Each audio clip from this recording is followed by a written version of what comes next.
The old Cathedral of Coimbra is one of the most important historical buildings of Coimbra.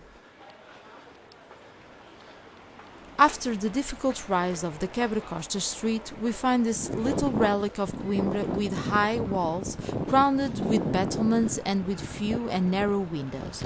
It marks the beginning of the University District.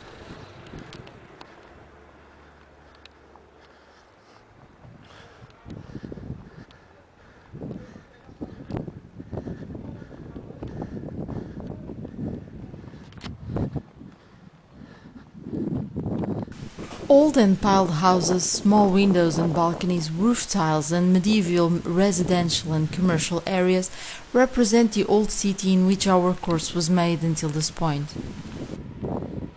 Suddenly, a new building appears on the course with new materials and pure forms.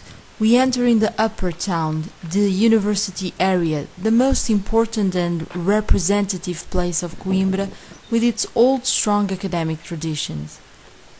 The city has modernized itself in this space and has adapted to new uses with the accumulation of times. The noise of people drinking coffee, the sound of the neighbors gossiping with each other, and the movement of people with shopping bags gradually changes to a light silence. The scale of the buildings and the outer space changes and we feel a new atmosphere. The University of Coimbra was founded in 1290, about 8 centuries ago. This is one of the oldest universities in Europe. It is a place of culture, knowledge and study. It consists of a heterogeneous collection of buildings and some of the most important were built in the Estado Novo, New State, the corporatist and authoritarian political regime that prevailed in Portugal between 1933 and 1974. Until 1940, the university district of the upper city was remarkably balanced with its urban functions. The relationship between school, residential and commercial spaces constituted a permanent mark. The new state decided then to proceed with the expansion of the university spaces, and the result was an urban revolution which developed up to the 70s.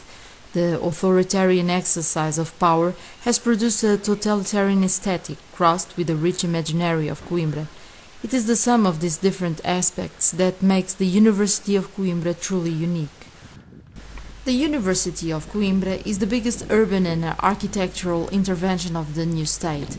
It was conceived by the architect Cotinelli Telmo between 1941 and 1948 and continued by the architect Cristino da Silva between 1949 and 1966 under the sign of the monumentality with vast perspectives, symmetry and orthogonality in the urban design and the classical monumental conception in the architecture. These two architects were responsible not only for the master plan but also for each building of the complex. The symbolical importance of the building of Passos das Escolas, patio of the school, unanimously assumed by the new state, imposed an urban plan around it in which several buildings were demolished to construct new ones. The idea would be to build a concentrated university town in the upper city like those in Rome, Oslo, Bern and Athens, using a grand and symmetrical urban plan made of long perspective axes which were created by the Larga Street and the squares of Porta Férrea and Dom Dinis. The building expropriations and demolitions covered the area where the Faculty of Letters, the General Library, the Faculty of Medicine, and the buildings of the Department of Mathematics, Physics and Chemistry are currently located.